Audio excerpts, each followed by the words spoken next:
Bueno, volver atrás a veces es algo sabio, a veces es algo inteligente, pero solo cuando se trata de algo que no nos impide seguir caminando hacia adelante o que no es una pérdida de tiempo. Desde lo más simple hasta lo más complejo nos puede servir esta ilustración para ejemplificarlo. Por ejemplo, si sales de casa para hacer un viaje importante y se te olvida algo, lo mejor es que regreses para que luego no eches en falta aquello que se te ha quedado en la entrada y que pusiste a posta por la noche, pero saliste y se te olvidó. A todos nos ha pasado. O si te has embarcado en un proyecto muy grande y bueno, a veces es necesario volver un poquito atrás para revisar que todo está en su sitio, que hemos hecho bien los cálculos, que hemos planeado adecuadamente las cosas, que tenemos un objetivo claro, que es alcanzable, que es viable y sobre todo que hay una estrategia, que hay un plan para poder alcanzarlo. Sin embargo, hay ocasiones en que volver atrás directamente, y lo digo sin tapujos, es necio, es estúpido, es absurdo a veces volver atrás. En realidad la diferencia entre un volver atrás bueno y un volver atrás malo es esta. El volver atrás bueno es el que hace que después nos impulsemos hacia adelante con más decisión, con más fuerza, pero el segundo, el volver atrás malo, es el que nos deja en la comodidad de lo que ya conocemos, aunque puede que sea malo para nosotros quedarnos ahí. Y hoy quiero hablar de ese segundo concepto, es decir, de ese volver atrás malo, de alguna manera por llamarlo así, y que Dios, de alguna forma a través de su palabra nos dice, no vuelvas atrás, no regreses atrás. Es en ese sentido donde yo me quiero enfocar hoy, y es así que se llama la predicación o el mensaje esta mañana, no vuelvas atrás. Vamos con lo primero. Supongo que alguna vez os habéis topado con alguien, si es que no eres tú, si eres tú entonces tendrás que reconocerlo, que te dice las cosas 358 veces. Y a la segunda tú ya sabes lo que te ha querido decir, pero aún así sigue diciéndolo y empieza a dar vueltas en la rotonda y nunca sale. Y es como le tienes que decir, me he enterado. Gracias. Vamos, que una vez es suficiente, como digo ahí en el título, ¿verdad? A veces una sola vez es suficiente. Y nos pasa también que cuando tenemos algo que hacer en nuestro día a día, por ejemplo, pues imagínate una gestión importante o una cosa sencilla, ¿no? Como limpiar algo, imagínate. Deseamos muchas veces solo tener que hacerlo una vez, es decir, no tener que estar una y otra vez haciendo lo mismo. Por ejemplo, cuando tienes que ir al ayuntamiento a por no sé qué papel y resulta que te falta otro documento, pero ese otro documento te lo dan en otra oficina y entonces tienes que ir a esa oficina hasta que te dan el papel, luego tienes que volver al ayuntamiento con los dos, luego espérate que funcione, luego... Entonces, como que no puedes hacer todo de una sola vez, tienes que estar un lado y otro y venga. O por ejemplo, cosas muy simples me pasó esta semana cuando estaba fregando una taza y luego volví a mirar y digo, pero si sigue manchada adentro, se había quedado ahí como un pozo de algo, pues me da rabia tener que volver a fregar la taza, ¿qué quieres que te diga? Prefiero hacerlo de una sola vez. Vamos, que si podemos hacer las cosas de una sola vez y bien, mejor, ¿no?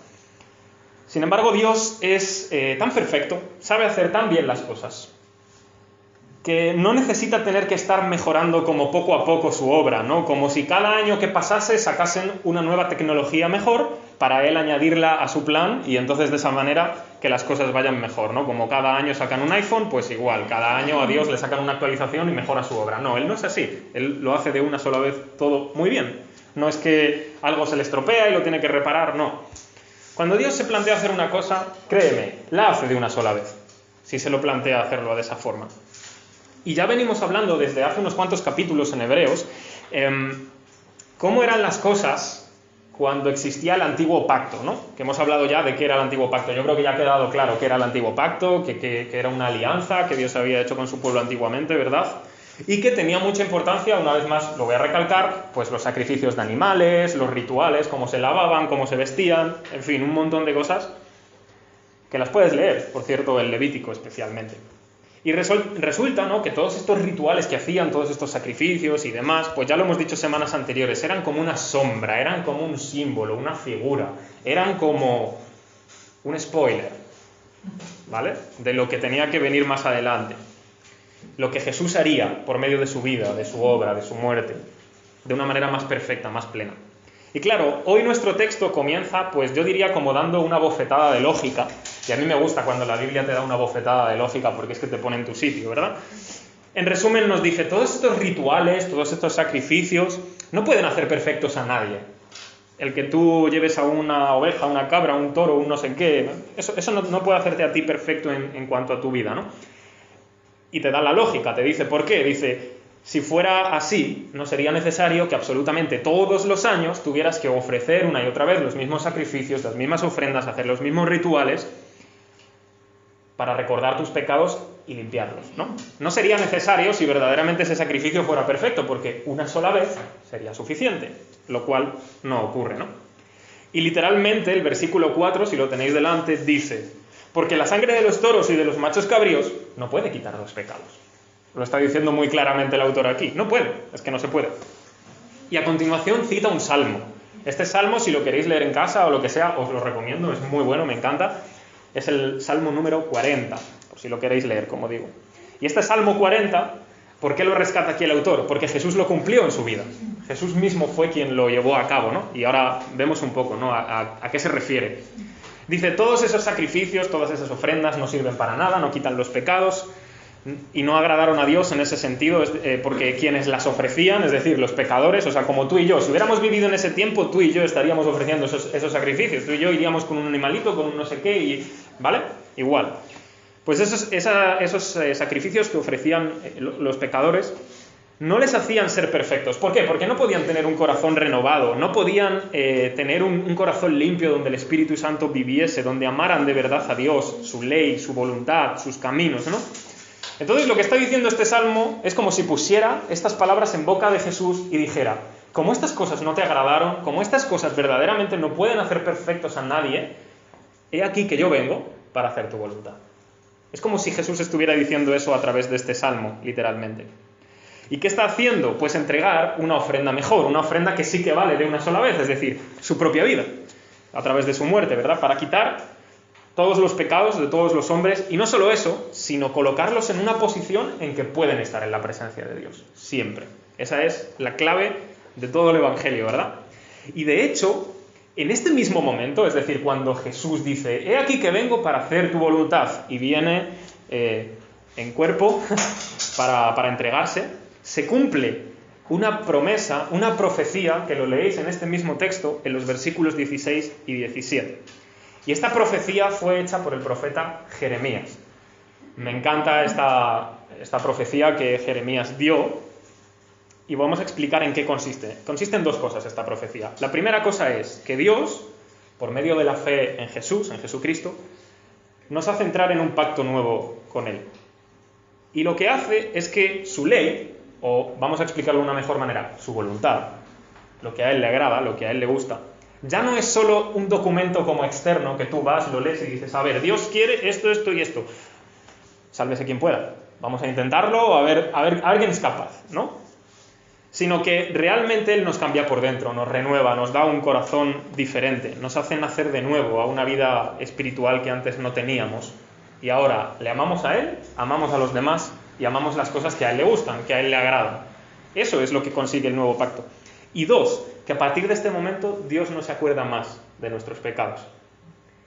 Todo lo que hayamos hecho en nuestra vida, hasta este mismo momento, en contra de Dios o en contra de nuestro prójimo, es perdonado por Dios. Y evidentemente Dios no tiene Alzheimer, Dios no se olvida de las cosas, pero lo que está queriendo decir aquí es, yo ya no te voy a echar en cara las cosas que tú has hecho si pones tu fe en Jesús. Es decir, no es que tú de repente estás tranquilo un día, bueno, yo he creído en Jesús, que bien me va la vida, estoy perdonado, tengo paz con Dios, y de repente Dios un día dice, bueno, se me ha ido la cabeza. ¿Has visto lo que hiciste ¿hoy qué es? 9 de mayo del 2021? Ah, aquí te he pillado. Eso es lo que quiere decir realmente. Que Dios no está ahí como diciendo, a ver, la lista de todas las cosas, sino que Él nos perdona en el buen sentido de la palabra, ¿no? Como quien dice, perdono y olvido, ¿no? Por así decirlo.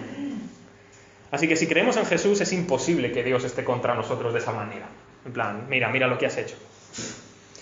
Así que lo que quiero hacer con esto es realmente traer alivio a nuestro corazón de alguna forma.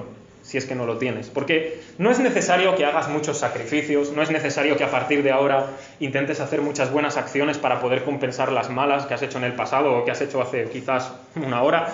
Ni siquiera que des dinero a organizaciones de caridad, que repartas tu dinero a los pobres. No hace falta todo esto.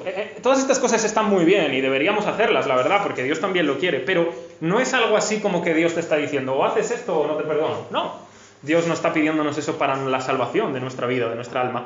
Él no te lo exige como una moneda de cambio, ¿no? Que, bueno, consigue un poco equilibrar la balanza entre las buenas y las malas acciones. Esa cosa en la Biblia no existe directamente. Yo sé que en el día de hoy, en el mundo en que vivimos, existe el concepto de las buenas acciones, las malas acciones. Voy a intentar que mis buenas acciones pesen más que las malas. La Biblia básicamente lo que te dice es, no hay tantas buenas acciones que tú puedas hacer que compensen las malas. Siempre pesan más las malas. Por el pecado, ¿no? Por lo que vemos que ocurre en nuestro corazón. Entonces, ¿qué nos pide Dios al fin y al cabo? Solo debemos creer en Jesús. Poner nuestra fe en Él, nuestra esperanza en lo que Él hizo por nosotros al morir en la cruz, por nuestros pecados. Su ofrenda, es decir, su propia vida, es la perfecta. Es verdaderamente la que vale de una sola vez para siempre. Da igual lo que hayas hecho. Da igual lo que hayas hecho hace 10 minutos antes de venir aquí si ha sido malo. Es suficiente la muerte de Jesús para perdonar tus pecados. Y esto suena raro a la gente de fuera.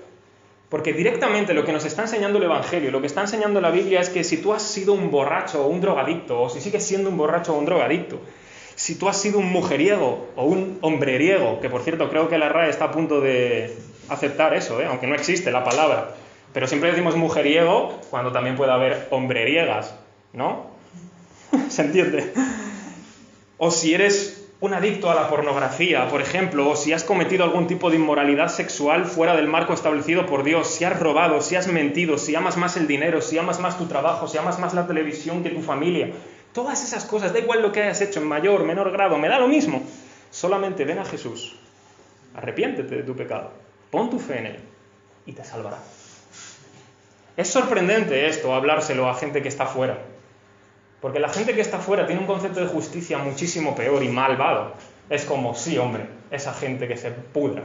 Pues no, amigo. Dios es capaz de perdonar todo eso. Porque una sola ofrenda consigue el perdón de nuestros pecados. Y esa es la vida de Jesús. Y donde hay perdón de pecados, ya no hace falta nunca más que haya otro sacrificio, que haya otra ofrenda. Porque Jesús es suficiente. Y eso es lo que quiero dejar claro hoy. Lo sé. Regresará. No te preocupes. ¿Regresó? Sí, ya. Yeah. 2. Esto lo voy a decir directamente porque estoy muy convencido. No soy profeta, ni pretendo serlo, pero me atrevo a decir que asistir a la iglesia es la voluntad de Dios. Me atrevo a decirlo por lo que vamos a leer. Ahora que nos hemos acercado a Jesús, sabiendo que Él nos perdona, que nos limpia, sabiendo que ahora nuestras conciencias por fin están libres de su carga y que nuestros corazones han sido purificados para amar a Dios, para amar a los demás, para amar al prójimo, para desear de todo corazón la voluntad de Dios, nuestro deber, ahora que estamos limpios, es acercarnos a Jesús, es seguir conociéndolo, es caminar con Él, literalmente. Es más fácil, quizás, entre comillas, si Él estuviera físicamente aquí. Quedaríamos con Él, tomaríamos algo, nos enseñaría muchas cosas y seguiríamos, ¿no? Bueno, ahora Él no está físicamente, pero nos ha dejado su espíritu y podemos seguirlo igual, porque sabemos las cosas que Él nos enseña a través de la Biblia, a través de su palabra. Y bueno, hay varios puntos que yo quiero rescatar respecto a esto de acercarnos a Jesús para conocerle más. Primero, ahora tenemos libertad. Mira, Jesús enseñó una cosa muy importante, y lo enseñó Jesús, ¿eh? Esto no es en plan como que lo enseñó un profeta hace mucho tiempo y bueno, ya no vale o algo así. No, lo enseñó Jesús y dijo: de cierto os digo, que todo aquel que hace pecado, esclavo es del pecado. Eso es una enseñanza de Jesús. ¿Qué significa? Que cuando nosotros vivimos continuamente en un pecado, o en varios, somos esclavos, ¿no? Pensamos que estamos haciendo lo que queremos, que somos libres. Mira, a mí nadie me mueve, a mí nadie me dice lo que tengo que hacer. Sin embargo, Jesús está diciendo, no, estás siendo gobernado por tu propio mal, por tu propio corazón, por tu deseo de actuar, de vivir y de hacer las cosas tal y como Dios no quiere, sino como a ti te apetecen, como a ti te place. Pero, tras la muerte de Jesús, Él nos ha hecho libres si ponemos nuestra fe en Él. ¿Esto qué quiere decir? que Jesús nos hace libres de todos nuestros pecados, para vivir aliviados, para vivir en paz, para no tener cadenas que nos están atando a todas las cosas que hemos dicho antes. Te podría hacer una lista de pecados en la vida, yo qué sé, pero hay muchos. Cada uno sabe cuál es su lucha, cuál es su pecado y su tentación. Y dos, ahora podemos de manera libre también, ya que hemos sido libres por Jesús, desatados de esas cadenas, podemos sin miedo, sin problema, sin temor, acercarnos a Dios. Sin miedo a que nos castigue, porque Él nos ha perdonado. Segunda cosa, que tenemos un sacerdote que no tiene comparación, que es capaz de ser nuestro abogado delante de Dios. Yo no sé si alguna vez os habéis visto en la necesidad de tener que contratar un abogado o de que un abogado tuviera que defenderos en alguna causa, pero en ese momento te encantaría tener el mejor abogado del mundo para que defienda tu causa, siempre y cuando sea justa. Bueno, pues Jesús es el mejor abogado que existe, la verdad. El sacerdote es una persona que hace de mediador, que hace de árbitro entre Dios y los hombres. Bueno, pues el único sacerdote real, y lo subrayo y con negrita si quieres, el único sacerdote real que queda es Jesús. Su trabajo es el siguiente: hacer que nosotros nos podamos acercar a Dios haciendo las cosas que a Dios le agradan y que Dios esté feliz y contento de cómo nuestra vida es delante de Él. Ese es el trabajo de Jesús como mediador. Y directamente te digo una cosa: si realmente yo creo que Jesús es mi mediador, es mi árbitro y mi abogado, yo estaría muy tranquilo, no me preocuparía absolutamente nada, sino que haría como dice el texto: me acerco con sinceridad de corazón a Dios, con fe plena, con la conciencia limpia delante de Dios, para conocerlo, para amarlo, para entender su voluntad, para vivir una vida buena delante de Él, porque no hay nada de lo que yo me deba preocupar si le busco. Tercera cosa que es muy importante para mí, por lo menos, si quisiera también compartirla. Si hemos creído en Jesús y por tanto tenemos un corazón limpio, un corazón nuevo, entonces tenemos que mantenernos en este estado a lo largo de toda nuestra vida. Es decir, no nos tenemos que agobiar porque Dios nos va a ayudar en todo el camino, pero es cierto que hay como una parte en la que es nuestra responsabilidad mantenernos en el camino. Es decir, si nosotros hemos creído que Dios nos promete el perdón de nuestros pecados, la vida eterna en Jesús, entonces yo debo seguir creyendo cada día, hasta el día de mi muerte, que eso es así. Que realmente Dios me perdona, que realmente Dios me ha prometido la vida eterna, de que Él es fiel a esa promesa, aunque yo todavía no pueda verlo con toda la certeza. Cuarta cosa, tenemos que considerarnos los unos a los otros como estímulos para hacer buenas obras y para amar a Dios y para dar amor a los demás. Ya sea en la iglesia como fuera de ella, en mi trabajo, en mi familia, en mis amigos.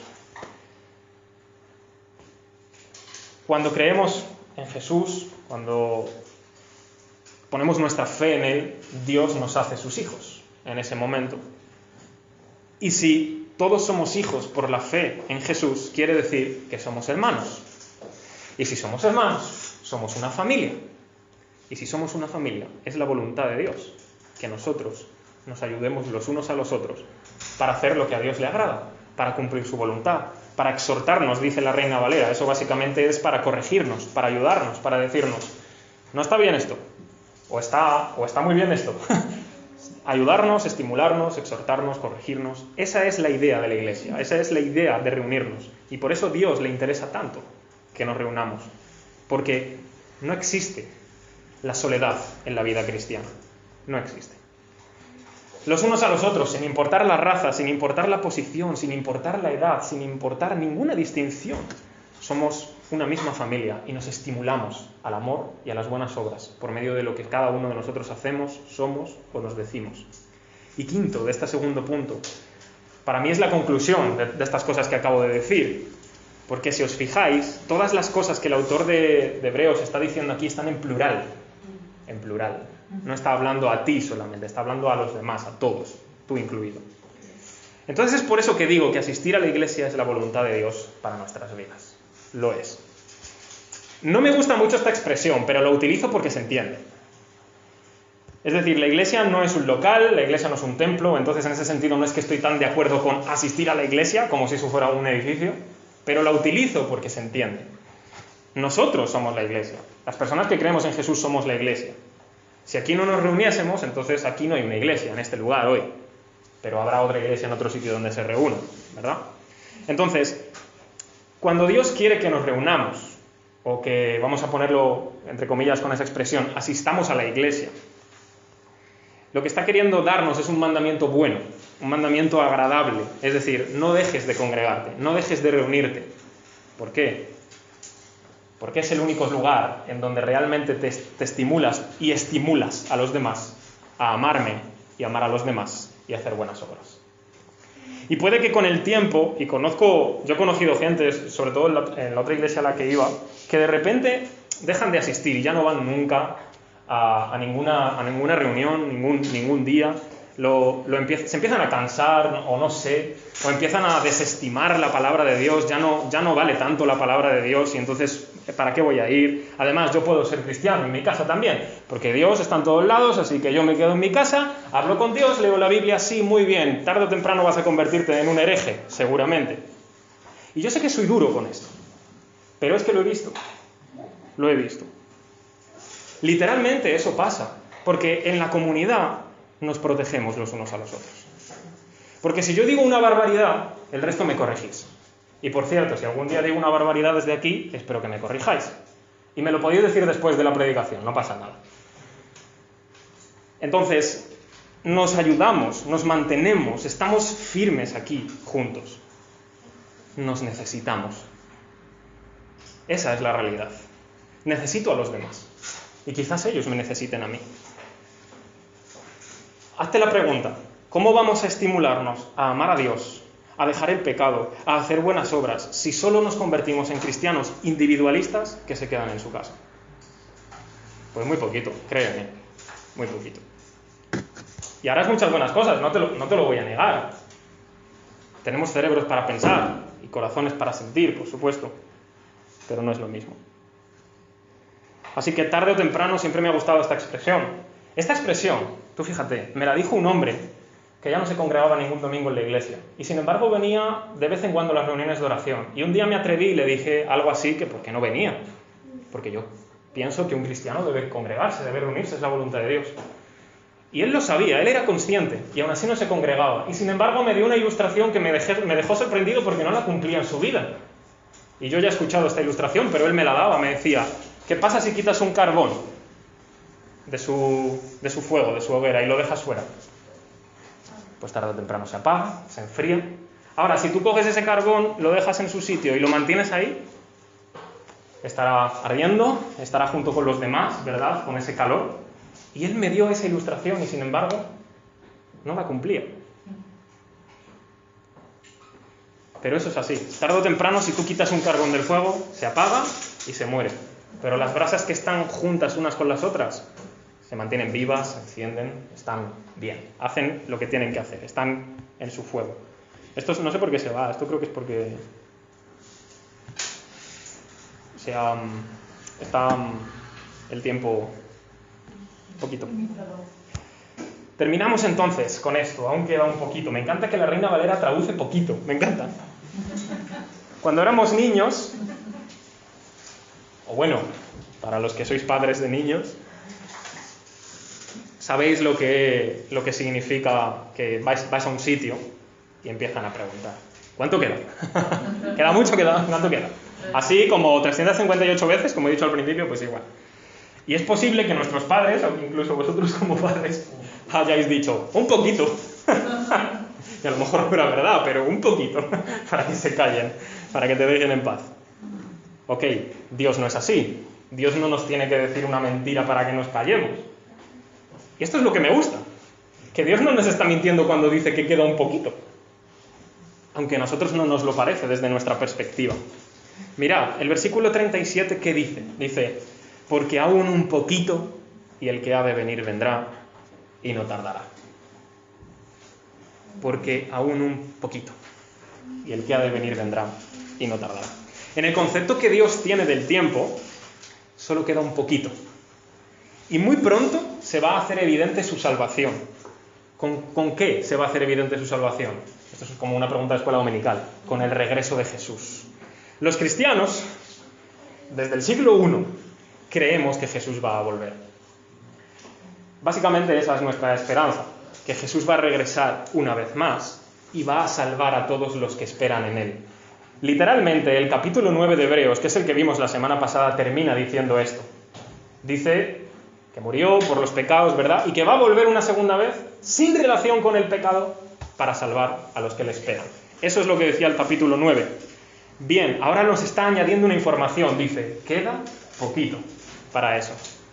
Mientras ese poquito de tiempo va pasando, nosotros tenemos que vivir por la fe en Dios, en todas las cosas. Nosotros todavía no vemos cómo eso va a ser. Todavía en nuestra vida no vemos cómo el mundo va a ser mañana. Mira, sal fuera. O estábamos hablando antes al principio, lo que está sucediendo, por ejemplo, en Colombia, o lo que está sucediendo en no sé dónde. Hay mucho caos, hay mucha locura en el mundo todavía. Nosotros no vemos todavía que eso que Dios ha prometido, una vida sin igual, exista. Por tanto, mientras estoy aquí, debo vivir por la fe. Debo vivir por la fe en Jesús, en que Él ha prometido que nuestro mayor mal, es decir, el pecado, estar separados de Él, lo ha perdonado, que nos va a dar vida para siempre junto a Él. Y puede que ahora pasemos por pruebas, pasemos por enfermedades, pasemos por dolores, pasemos por separaciones, pasemos por relaciones que no van bien, pasemos por miles de cosas fatales que nos dejan destrozados, sufrimientos de todo tipo y hasta incluso dudas. Pero nos está diciendo la Biblia, sigue adelante. No vuelvas atrás, adelante, cree. Como cuando Jesús le dijo a aquel hombre, cree solamente. Pues eso debemos hacer, seguir adelante sin ceder ante ninguna tentación. La última advertencia de nuestro texto hoy es, si has creído en Jesús para el perdón de tus pecados, no vuelvas atrás, porque ya no hay más ofrenda ni más sacrificio para quitar tus pecados. Esa es la advertencia del texto. Esto no quiere decir que cualquier pecado que tú cometas en tu vida te devuelve automáticamente a la perdición y que ya no hay ninguna esperanza para ti. Si así fuera, ninguno de nosotros tiene hoy aquí esperanza.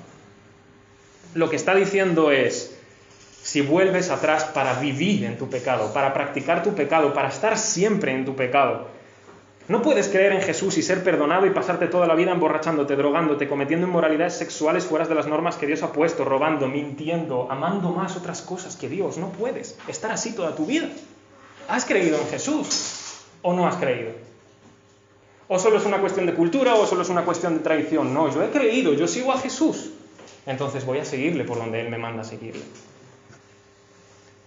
Si seguimos pecando continuamente, sin arrepentirnos, y haciendo de ello nuestra forma de vivir, entonces es como si estuviéramos, fíjate lo que dice el texto, tomando la sangre de Jesús, pisoteándola y menospreciando en la cara a Jesús. Es duro el texto, ¿verdad? Pues esto está aquí escrito para una iglesia. Siempre lo advierto, está escrito para una iglesia, no para los que están fuera. ¿Qué le queda a los que actúan de esta manera, a los que pisotean la sangre de Jesús? No es la salvación. Dice el versículo 27 lo que queda. Una horrenda expectación de juicio y de hervor de fuego que ha de devorar a los adversarios. Uf. Dios es tremendamente bueno y paciente, pero si no te burlas en su cara, que eso es lo que está diciendo el texto, si te burlas en su cara, si dices que pones tu fe en Jesús y luego no es verdad, y luego tú no has rendido tu vida ante Jesús, si sigues viviendo en pecado, entonces mira la advertencia del versículo 31. Dice, horrenda cosa es caer en manos del Dios vivo. Esto no debería echarnos para atrás, porque durante 10 capítulos en Hebreos, en ningún momento se nos ha hablado de Dios en este aspecto. Se nos ha dicho cuánto es su amor, cuánta es su gracia, cuánta es su paciencia, cuánta es su salvación. No te dé miedo ahora porque descubras que resulta que es horrendo caer en manos del Dios vivo. Claro que es horrendo. Es horrendo para el que se burla en su cara. Eso es así. Y tú me dirías, yo no puedo creer en un Dios así. Yo no puedo creer en un Dios que castiga. Yo no puedo creer en un Dios que hace esas cosas. Amigo, yo lo que no puedo creer es que Dios nos salve. Eso es lo que yo no puedo creer. En mi mente carnal. Porque yo no debería ser salvo. Yo no debería ir al cielo cuando yo me muera. Yo no debería estar con Dios, porque yo he odiado a Dios. Yo he sido su enemigo. Yo no he querido hacer las cosas que Dios quería a lo largo de prácticamente 21 años en mi vida. Y créeme, hubo un momento en el que yo era muy consciente de las cosas que hacía y de cuáles eran mis pecados y de qué era lo que yo hacía. Yo no me lo merezco. Yo sé que no me lo merezco. Pero veo que Dios me dice, cree en Jesús solamente y serás salvo. ¿Cómo me voy a burlar yo de Dios después de todo lo que ha hecho? Realmente, Dios es justo, que es diferente. Y nuestro concepto de justicia es muy malo, muy pobre y muy triste. Pero el concepto de justicia de Dios es tremendamente bueno, tremendamente. Y a ti te habrá pasado, cuando ocurre algo muy malvado en la vida, en el mundo, lo que quieres es que se haga justicia.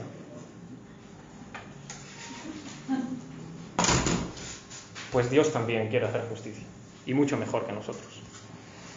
Ahora, aunque nos dice, horrenda cosa es caer en manos del Dios vivo, hay una expectación de juicio terrible, hay un alivio en esta palabra, porque aunque es una advertencia que no nos gusta, es necesaria porque nos está corrigiendo y nos está diciendo, no te vayas por donde no quiere Dios, no te vayas por donde está fuera de su voluntad, sino ten paciencia. Sigue haciendo lo que es bueno, sigue cumpliendo la voluntad de Dios pacientemente en esta vida. Y al final, solo un poquito. Y el que ha de venir, vendrá y no tardará. Y ese es Jesús.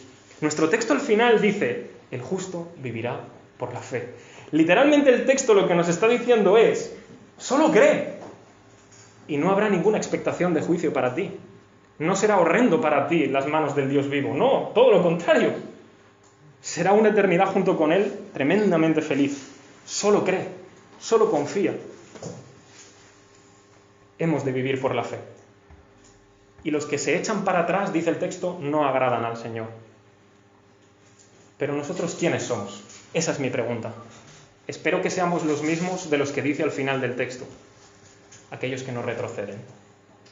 Dice, nosotros no somos de los que retroceden para perdición, sino de los que tienen fe, para preservación del alma, para continuar adelante. Somos aquellos que no se quieren echar para atrás, sino que nos aferramos a Jesús, que confiamos en Él, que obtenemos así la vida eterna. Así que si hemos creído en Jesús, esto es una realidad para nosotros. Pero si hubiera alguien hoy aquí, espero que no lo sea, pero si lo hubiera, que todavía no ha creído en Jesús firmemente, que no ha ido en intimidad ante el Señor, entonces corre, arrepiéntete y confía en Él. Y es más que suficiente. Su vida es más que suficiente. Su ofrenda es más que suficiente. Vas a ser aceptado por Dios para siempre, solo por la fe en Jesús. Me gustaría terminar